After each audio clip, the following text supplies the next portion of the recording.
Afternoon, everyone. I'm Deb Gallagher from BSR. Sorry, I don't want to stand behind the. Oops.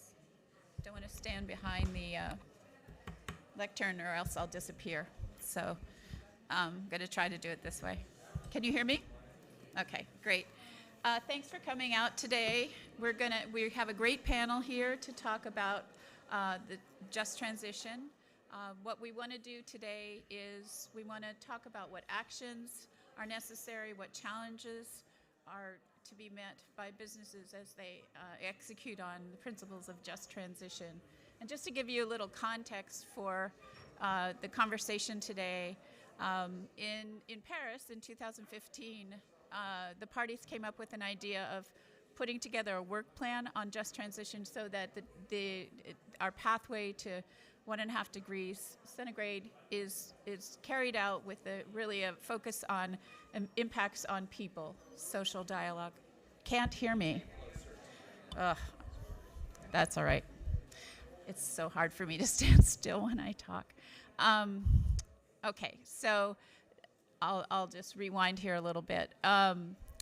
What we're going to talk about today is the pathway to just transition, which is in response to what the parties agreed upon in Paris in 2015. Is it on? Is it on now? Yeah. Wow, thanks. That's so much better. Okay. I'm also incredibly jet lagged. I apologize for all of it. We're gonna talk to with a wonderful panel of experts who are going to tell us what the challenges that they're meeting, as well as what actions they're taking to enact this plan for a just and inclusive transition to get us on a pathway to 1.5 degrees centigrade. So just to give you a little bit more context, in response to the work plan that was to be produced, work plan on just transition, which was to be produced at this COP, the B Team, BSR, and the We Mean Business Coalition got together and put a resource platform on just transition together. And in that platform, we talk about the 4 A's of climate leadership, and they are ambition, advocacy, accountability, and action. And so our panelists are going to talk to each of those components. We're actually not going to talk about advocacy because we figure you're here, you're at COP, and that's advocacy, right? So that's taken care of. We're going to talk about action, ambition, and accountability. And let me introduce our panelists, if I can. Forgive me for a minute.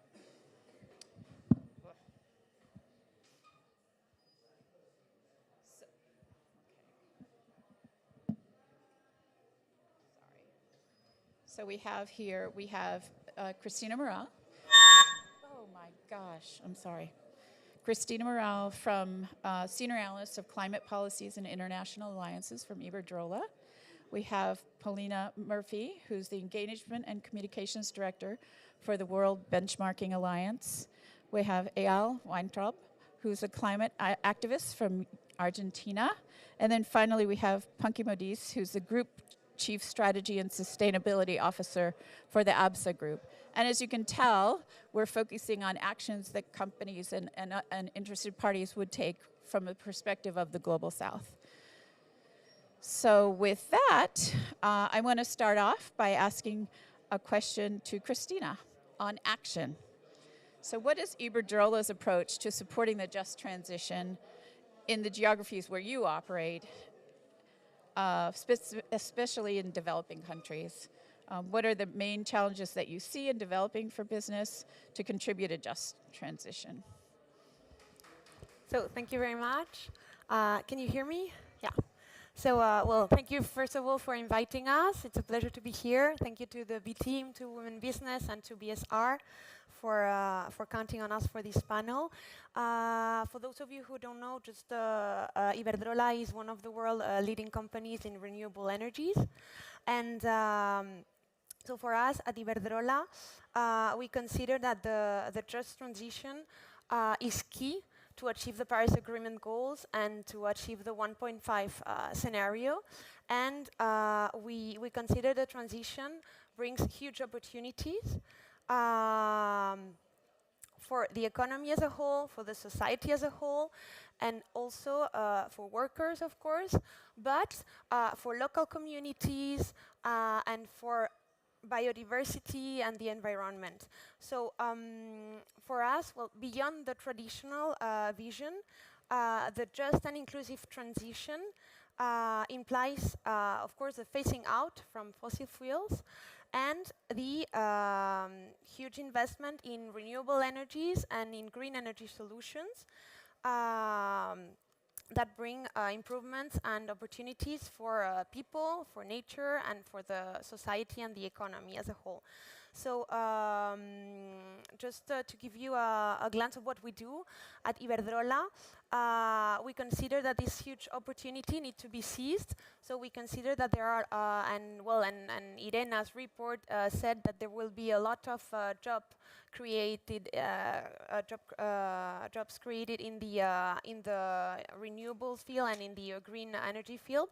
So for example, we have several programs, including, for example, in Brazil, School for Electricians. This is part of the training programs that Iberdrola has. And through this School of Electricians, we stimulate employment and training for men and for women, because we have specific courses for women to become, to support them to become electricians, because we know that in some, globally, but in some countries more, the energy field is considered more male sector, but of course it's not. There are lots of opportunities there for us all. So we created a specific school for electricians for women in Brazil, and in fact this was a pioneer project, and we were given recognized by the United Nations Women program for this initiative. We give a lot of attention also to youth, because we consider that we need to match what the academic sector offers to what the labor market will demand. In terms of workforce. So we also have a lot of training programs and initiatives dedicated to youth. For example, we support STEM scholarships in different countries, in Mexico, in Spain, in Brazil, and in other countries. So we consider that these scholarships dedicated to science, to engineers, to mathematics, and to technology sectors are very important to form our youth and prepare them for the green job opportunities that the transition offers. Also, we have an important alliance with UNICEF, precisely to support vulnerable youth in different countries, in Somalia, in Brazil, and in Spain, to train them and to provide them education and employability in the green sector, in the green energy sector. This program has different focuses depending on the countries. For example, in Somalia, we with this program with UNICEF, we support the green entrepreneurship for youth, for young people willing to invest in a project to support their communities. I don't know if time is okay. Well, so this is some of the actions that we undertake in this to support the just transition, because we consider it represent huge opportunities. Thank you so much. I want to move to you, Ea, and ask you about the role of youth in just transition. What's your vision for the role of youth in achieving a just transition? And can you share about your own experience and also talk to us about some of the roadblocks that you've encountered along the way? Sure. Can you hear me all right? Yes. Perfect, thank you. So I guess to get to where we need to be, we really need to continue fomenting and really deepen intergenerational dialogue. We need to learn from the experiences of the past. We need to create bridges and connections among current power, among old power, among those who are right now in positions of decision making, and those who are starting along their leadership journey, who are in emerging positions, who many times have a lot of difficulty to access those places where the decisions are being made. I think we need to find ways in which we can create trust between different actors, ways in which we can create dialogues and conversations among, for example, representatives of the youth activist movement, among grassroots organizers like myself, and people from the business and corporate sector who many times have a huge leverage and a huge amount of power fomenting these just transitions. I think we need to see how we can mix the energy and agility of the youth, a fresh perspective, a new mindset, with the experience and resources of those who are a bit older. So maybe sharing a few successful examples and good practices of intergenerational dialogue that I've encountered over my years in advocacy and activism, and as well as I've started to transition into a more entrepreneurial context as well. So about 2.5 years ago, I was invited by Inca, by IKEA, to join their Young Leaders Forum. So I was 19 or 20 at the time. My background had basically been in organizing strikes, mobilizations, negotiating some public policy of the government, lobbying for laws to pass, getting people basically to protest and involved in the streets. So usually their first reaction is corporates. They're the enemy, at least when you're that young and are just getting involved. Luckily, that very, very quickly transformed and changed as I got to meet some of the wonderful people behind IKEA and their CEO, Jesper Broden. So basically, they had this interesting idea about 2.5 years ago. We're entering the third year of engagement now. What if you gather some of the young leaders and young grassroots organizers from across the globe, some more technical, some more political, specialized in different areas, all related to sustainability, to climate, and start having engagement, start having dialogues and conversations every 3-4 months with Jesper, the CEO, and the general management team about different topics and different subjects. How can we foment intergenerational dialogue inside the companies? How can we avoid falling into greenwashing or youth washing? How can we increase the ambition and courageousness of transforming our business model and asking ourselves the difficult question of, if my company grows bigger, does the world become a better or a worse place? Because at the end of the day, I think that's a lot of what we need to start asking ourselves. How can we make money, make a lot of money, because we need resources, we need that economic power to be able to enact transformations, but make it in a way in which we're solving social and economic problems at the same time? How can we develop business models that are seen as a tool to increase and scale our impact, and not only as the end goal by itself? And I think that for my generation, or for lots of people in my generation, we are very interested in participating in purpose-oriented projects and initiatives. And so I think for big companies, in order for them to be able to engage and retain some of the best talent, it becomes more and more important to see, one, what is our cultural mindset? How can we foment, for example, entrepreneurship inside a company? I think for more people in my generation, we don't want to follow the traditional path of the corporate ladder, in which you spend a few decades in the same company and eventually maybe get to be a very senior leadership position. But I think we prefer to be even CEOs of smaller companies or leaders of something that we feel we started or that we feel we are a part of. And so some of the challenges that big companies and big corporations are going to encounter, I think, is how to retain and how to obtain that young talent that is going to be really necessary to foment that just transition.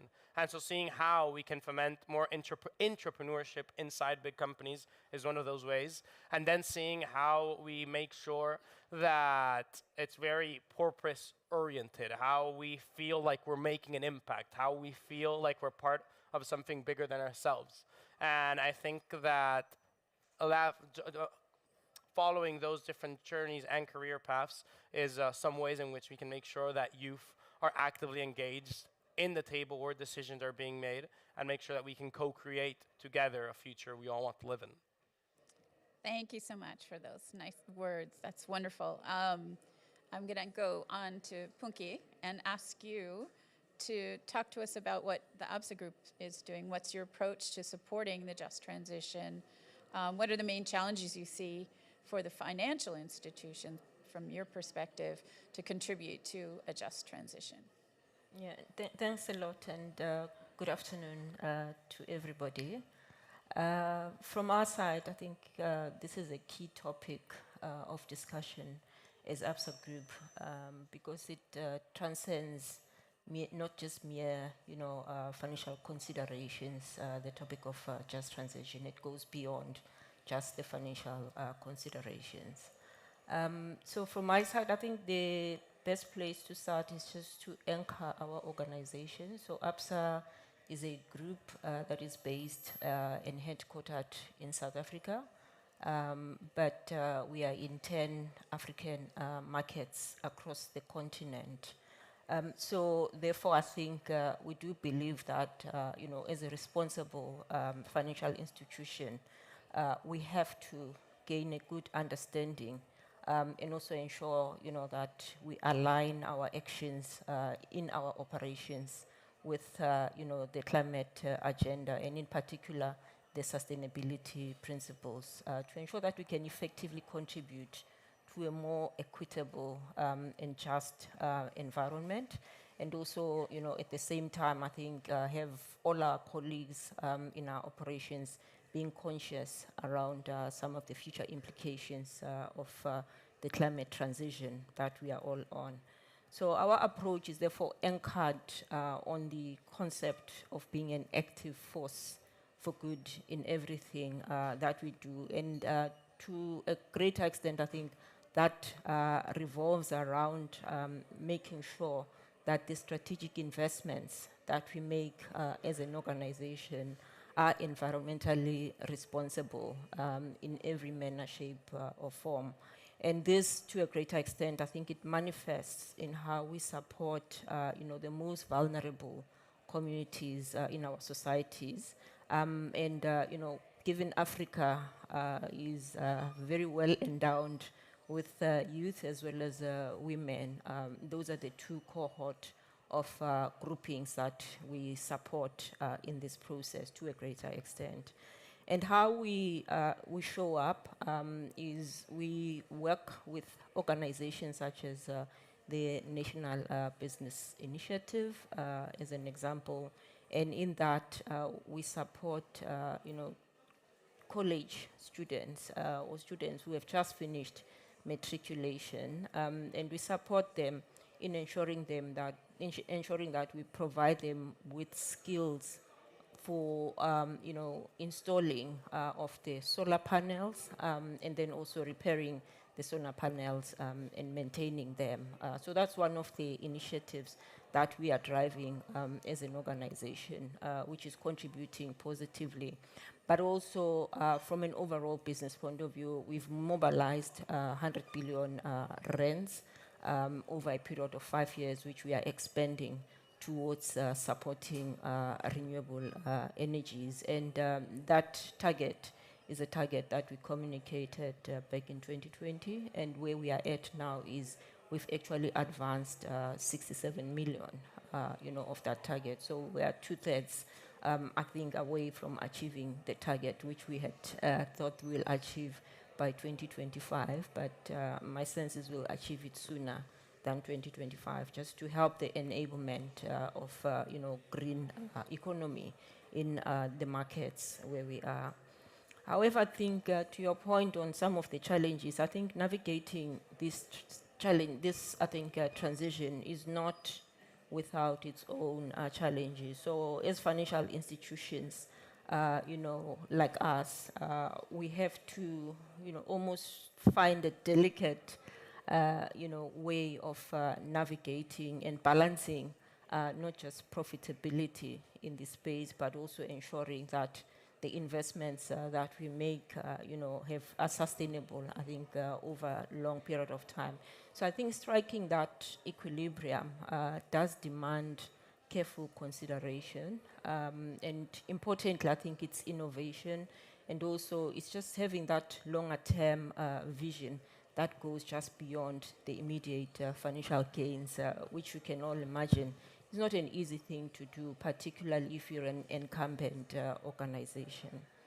I think, moreover, in the banking world, there's lots of regulatory uncertainties. I think that add, another layer of complexity in this space, and this requires that we become a lot more adaptable and also collaborate effectively across the sector to ensure that we don't adversely impact, in particular, on the depth of the markets, because liquidity, in the continent is crucial to just enable, continuous growth.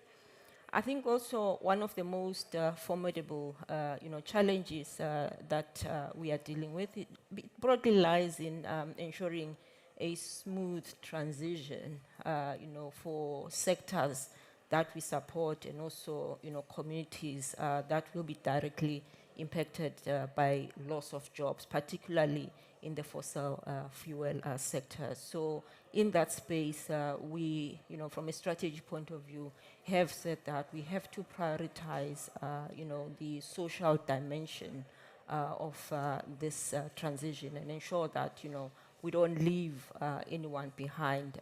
So we have to ensure that in geographies where most of the communities are going to be impacted, because fossil fuels are not going to be, the key, engine that drives growth in those areas, we therefore make sure that, we are supporting those communities with effective skills development program, and also, helping them to transition, I think, in the right way. So I think another important maybe aspect before I conclude is that, financial institutions understand the need and the role that they play in mitigating, in particular, the impact, on those industries then that are undergoing the transition. So with that context in mind, I think as APSA, as an organization, we also do recognize the interconnectedness, of our actions to those of the broader society, and also the implications that our actions have across the board. So I think, consequently, the notion of being a responsible, corporate citizen become then foremost for us. And also we are clear that as we think about that, we are just not only thinking about the organization, but also thinking about how we safeguard even competing interests of all of the stakeholders, in ensuring that we can contribute ultimately, I think, to a more just as well as a sustainable, society. Hopefully that gives some sense in terms of, at least from an approach point of view, how we think about these particular issues as an organization. Thanks. Great, thank you so much. And we've heard now about ambition, and we've heard about action, and now we're going to go to Paulina, who's going to talk about accountability. So in your work, Paulina, what changes do you see in the way that companies engage on the just transition? Are they really moving from action to implementation? And how can they hold themselves accountable for their ambitions and commitments? Thank you. Yeah, it's on. So for those who don't know the World Benchmarking Alliance, or WBA, we measure commitments and progress of the most influential companies around the world on how they are achieving the Paris Agreement, or how they are achieving the SDGs overall. In terms of the just transition, we've assessed so far 320 companies from the high emitting sectors. So I've loved this conversation that just transition is applied to other sectors, as it should be, food companies, finance companies. But for us, we've assessed the high emitting sectors. So that's going to be the kind of the assessment information that I can give you. And we do see from these a level of improvement in just transition readiness for some companies, and especially in the electric utility sector, where performance has been exceeding other sectors. And we also see, and I think what the actions from this panel already speak to that, is that just transition as a concept has matured, and companies are increasingly more and more aware of its importance and the need to take action. And we are seeing that in the statements they put out and in the disclosures that they do.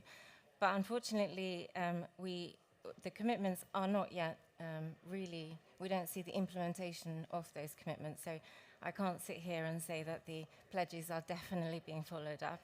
I hope that's to come, where, as this is a fairly novel topic, we didn't know how we should assess companies on the just transition. So it's not as well known as a concept as the energy transition, but so it's early days, and I hope maybe in a few years' time we can come back and we can say the commitments are being implemented and that we've made rapid progress.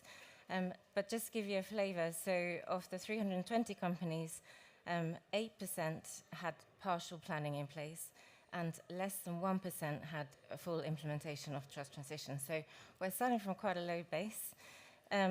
But that means that we can actually see what needs to happen and what do we mean by the full implementation. So just transition should be part of companies' wider climate strategy, and it should be part of the transition planning. So it shouldn't sit on the side, it should be fully integrated into the climate strategies. And so that means that there should be social dialogue mechanisms, time-bound targets. I think that's incredibly important. We need to know actors like finance or investors in these companies, activists, everybody needs to know what are they measuring and by when. And these targets need to protect workers, consumers, and suppliers. I'm always often the voice of doom and gloom when I come out with these statistics, so I did also want to share that in terms of where we see better performance, it's around companies having in place social dialogues, and 30% have high-level commitments or processes such as collective bargaining in place. So again, we do see some hopeful progress being made. And you asked about accountability in particular, and I don't think companies can't hold themselves accountable. And I really loved what you were saying about understanding what companies are doing in terms of their purpose, and can you trust what they're doing, that you want to engage with them, you want to have the dialogue with them. And part of that is if you, I think, engaging with companies to hold them accountable for lack of progress as well. So there's the way in which all of us, every single stakeholder in society, supports companies through the dialogues that you were describing, and through having frameworks in place for solid disclosures and reporting. But then it's down to every stakeholder who engages with these companies to make sure that where progress isn't met, then there is the accountability that goes with it. So we need both incentivization and we need accountability, and it's a collective effort for everybody. And we're here in this pavilion, and I just wanted to point out that a good example of the unity or collaboration is with the South Africa Business Unity and COSATU, who provide just transition guidance across sectors and help unions understand just transition negotiations. So it's that kind of collaborative and the support in the early days to get everybody on the same page that we like to see. Thank you so much. I'm going to move on to think about the ministers who are meeting to talk about the work program. Just brief summary sort of what the statement from BSR and the B team and We Mean Business Coalition in conjunction with 14 other organizations They made a statement that said that the new work program that the ministers are considering should be founded on a meaningful social dialogue. It should advance decent work and promote greater respect for labor rights and human rights through business operations, supply chains, and within affected communities. Supports the 1.5 degree aligned pathway. It's ambitious, equitable, and socially justice-centered. It embraces international cooperation to deliver, especially focusing on countries in the global south, and fosters an enabling environment which focuses on things which we've talked about, like green skill building and addressing the needs of small and medium-sized enterprises. So what I'd like to ask you briefly, all of you, we can talk to each one of you, what's your reaction to that and that statement? And also, what advice would you give the ministers as they're meeting to consider this work plan? So I guess maybe I'll start with you, Punki. Yeah, no, thanks a lot. I think that's an important question.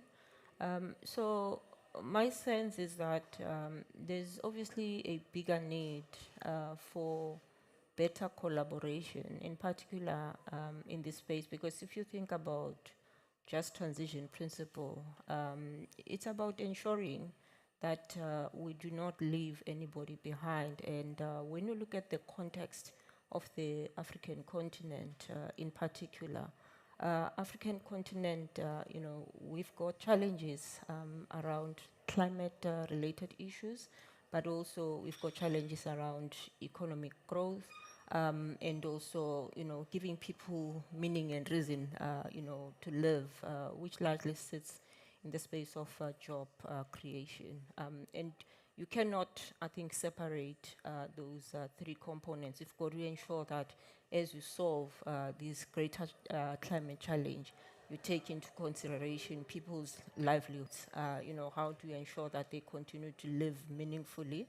And then at the same time, how to ensure that you drive economic growth through the process. So my advice really would be let's continue to foster that collaborative culture, because we all have a collective responsibility to ensure that we move forward the continent. And one day when we're gone, we want to leave, I think, the world in a much better place than it is today. So I would say that, coming up with a framework that starts to align the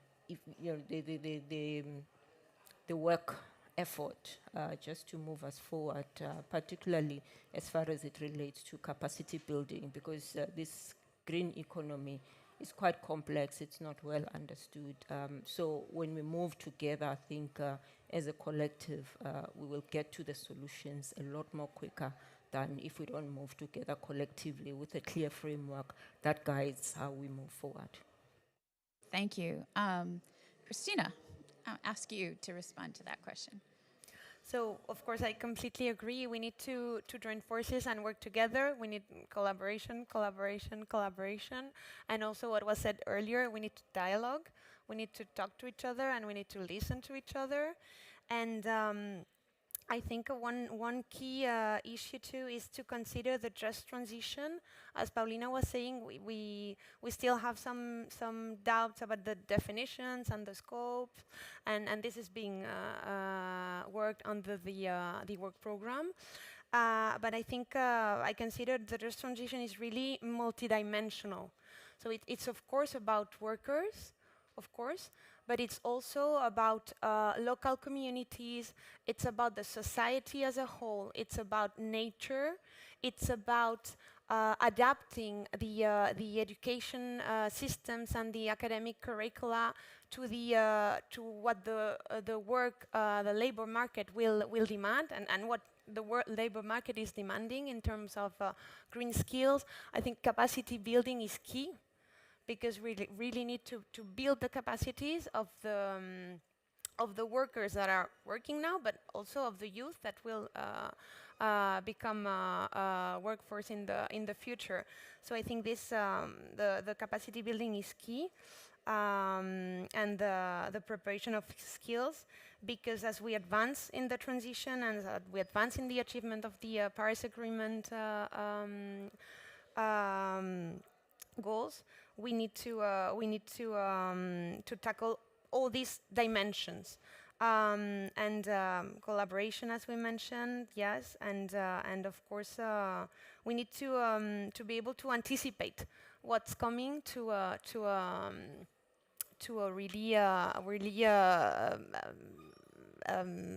make this transition just and inclusive. Thank you. Paulina, what would you offer as advice? I think you have a series of nodding heads on this panel in terms of this response, because the joint statement really, well, we welcome it. We were a contributor, and it really provides the basis for the clarity that I was talking about in terms of what companies can be doing, and fully agree. It should, in terms of how to take it forward, it needs to be a collective, collaborative effort. So for the ministers who will be meeting, we hope that they will consult with unions, companies themselves, employer federations, business platforms, so that actually that clarity isn't then siloed and one stakeholder group has one meaning of a just transition and another one has another one. So, which means that maybe another ask for the ministers would be, what can they come back in a year's time to COP29 and tell us what happened and what clarity has been achieved? And it's really that kind of clarity which means that not just the role of business, but the responsibility of business is understood, and that paves the way for accountability. And so, as I started, accountability is a collective effort, and so should this process be. Thank you. And last but not least, Eyal.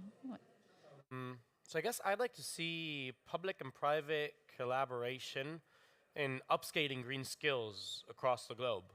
There is too many young people who don't work in climate. They volunteer in climate, and best case scenarios. How can we develop and scale the climate industry? Because of course we're not going to be able to solve the biggest crisis of our time if we don't take it as a job, if we don't pursue professional career paths on finding solutions to these difficult topics. And at the same time, I would like to see public-private collaborations on fortifying the global ecosystem of climate innovation, especially in the global south. How can we get there to be more and more climate tech startups in regions like Latin America, for example, where we're not lacking entrepreneurial talent, but what we're lacking is structure and access to financing. A few examples. There's many projects regarding installing solar panels or windmills that are profitable in Europe because you have access to very low credit rates. Then suddenly, if you go to the context of Latin America or Africa, where the best credits you can get are maybe 10, 11%, and I'm not even talking about Argentina right now, because that's a whole other game. That makes it much more difficult to, for example, foment that energetic transition that we need for there to be a just transition, for us to be able to leave off fossil fuels.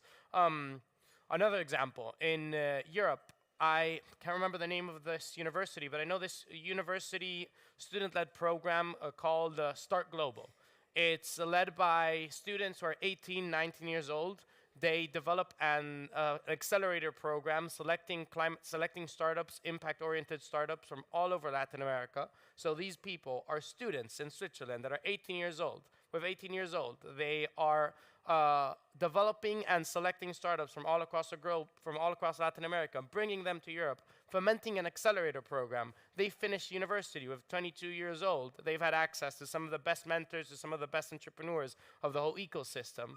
In Argentina, which has the most amount of unicorns per capita of the region, you're lucky if in the university you have a student entrepreneur club which might get together, once every 15 days or once a month.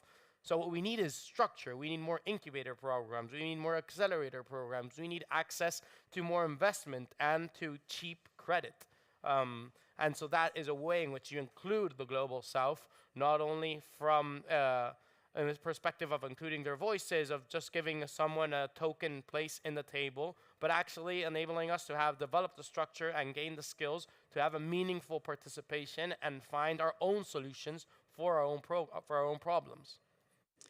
Thank you so much. So we've heard so many different things, so many wonderful messages, but we've heard a lot about collaboration. All of you talked a lot about the importance of collaboration. So I think that's one thing. I find that you're talking right now about economic justice as part of the just transition, economic justice for youth and others who have not been included. So that's one thing we learned. And then balance, how companies need to balance all their activities to keep it within their own strategy. And of course, accountability. We need to continue to measure progress and make sure that we know that the companies that are working towards a just transition are accountable for their promises. It's hard work. It's going to be hard work, but when we've got people like you working together, I think we have cause to feel optimistic. So the last question I'd like to ask you, because I always like to leave this on an up note, is over the past year as you've been doing your work, what's given you optimism?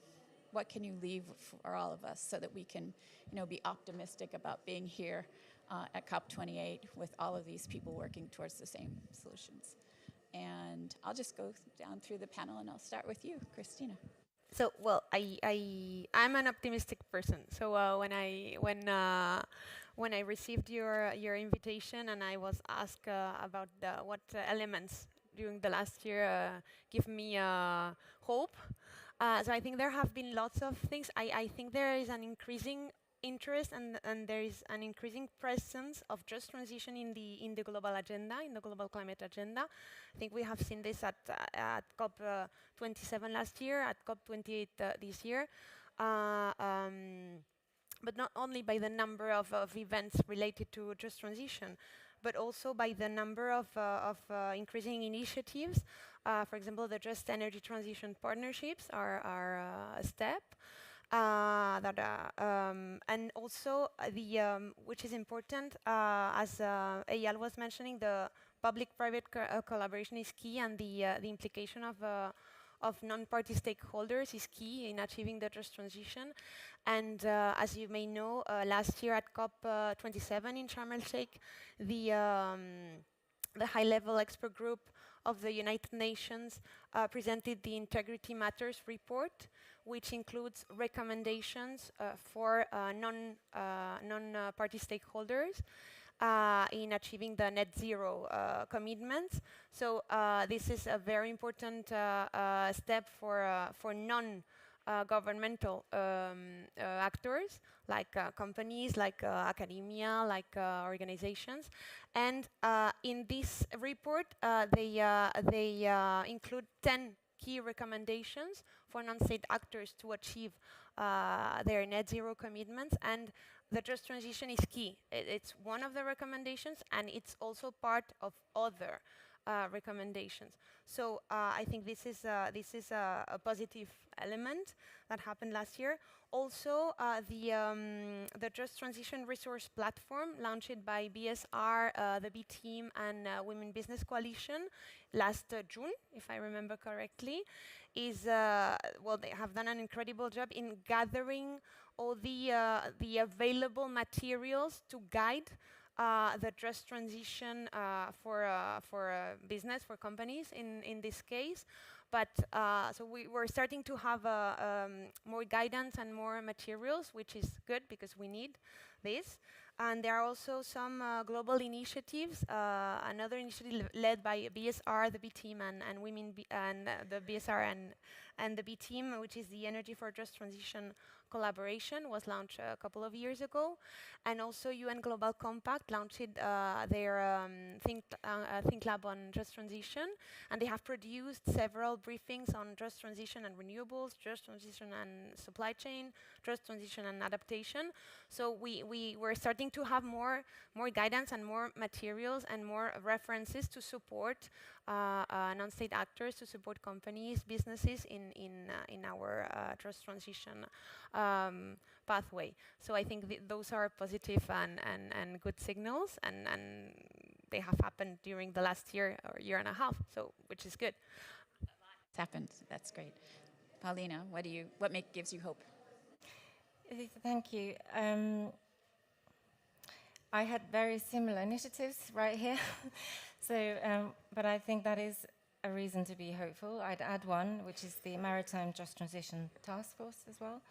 And the fact that the just transition is being mainstreamed into the intergovernmental agenda through the work of the UNFCCC and the high-level expert group. We now have the release of the just transition indicators as part of that as well. I think it's all going in the right direction. I think what gave me hope today was I was in the main area where the negotiations are taking place, and I received a ticket for the fossil fuel treaty session, and even though I had a ticket, I couldn't get in because there was so much interest from the press and there was so much interest from the governments themselves and ministers making commitments. And so if that's not a reason to be hopeful, I don't know what is. And that means for this conversation, for the just transition, that has to go alongside it and it has to be mainstreamed into that. So I think that gives us a huge agenda that we can all collectively work on together. And for that reason, I'm happy today and I'm hopeful today. Wonderful. Thank you so much. Eyal, what gives you hope? So I'd say it's not only about optimism, but also about outrage. Outrage and optimism, side by side. Outraged because there's billions of dollars out there that aren't going into fomenting a just transition, but optimism because investment, for example, in climate tech and clean energy has gone 5-6 times up in the last 2 years. Outrage because there's still not enough of us actively involved, pursuing professional career paths, finding solutions for these issues. But optimism because there's more and more of us every single day, because this COP is going to end up being the biggest amount of attendance in history, because there's more and more interest from the general public. And so I think it's outraged at that we're not going there at the speed that we need. Emissions are not going down at the rhythm that needs to occur. But optimistic because slowly but surely we are going along the right way. So I guess over the next few years, it's going to be a question of how fast do we get there and whether we get there fast enough to avoid spilling the worst tipping points, to avoid entering into those feedback loops that make it so that hundreds of millions of people, if not billions, across the globe have a much harder time to have meaningful and thrive in life. And so that's why I'm outraged, but I'm also quite optimistic that we're slowly but surely going the right way. Thank you. That's a really clear-headed approach, I really believe. And Punki, you have the last word. Thanks. Yeah, I think from my side, I mean, if I look at the agenda for this particular COP, I mean, there's 5 elements just at a high level that are going to be discussed. So the first one was the issue of implementation of loss and damage. And for me, that was a clear win in that implementation is now going to happen. So I think that does give one the courage and the hope that things are moving in the right direction. And then also at the same time is if I look at policymakers and how seriously they take the agenda, I think you can clearly see that there's movement, I think, in the right direction. And then if I take it closer to home, in the bank, we have lots of conversations beginning from the board right down to the lowest level of the organization, where we're orchestrating training programs and we're just enabling the conversations to happen. And if I look at the work that we are doing with the International Finance Corporation around technical assistance programs, which enable how we all need to think about the framework for lending in particular in this space to ensure that we avoid elements such as greenwashing. So that's, I think, another big win, which I think is positive. And then also, I think the final aspect that I would like to touch on is legislation. That, when you look at the legislation and the policy framework, that's embedding, itself from where I'm sitting. I mean, there's lots of noise, I think, around it, but you don't see a lot of regulators, I think, tinkering significantly with legislation. So from that perspective, you can see that the right steps are being, and building blocks, are being put in place to enable effective transition. Yes, the question that one may want to ask, is it happening fast enough? I don't think it's happening fast enough. There's lots that has been done, but at the same time, there's still lots more that still need to be done. But I think the right steps are being taken in terms of just moving us forward. Great, thank you so much. I think that's all we have time for right now. I really want to thank all of you for all of your great input to a great conversation. And I think we'll wrap it up. And if you want to speak with I think there's another panel coming on right after, so we don't have much time to chat, but there should be a little bit of time. So thank you very much.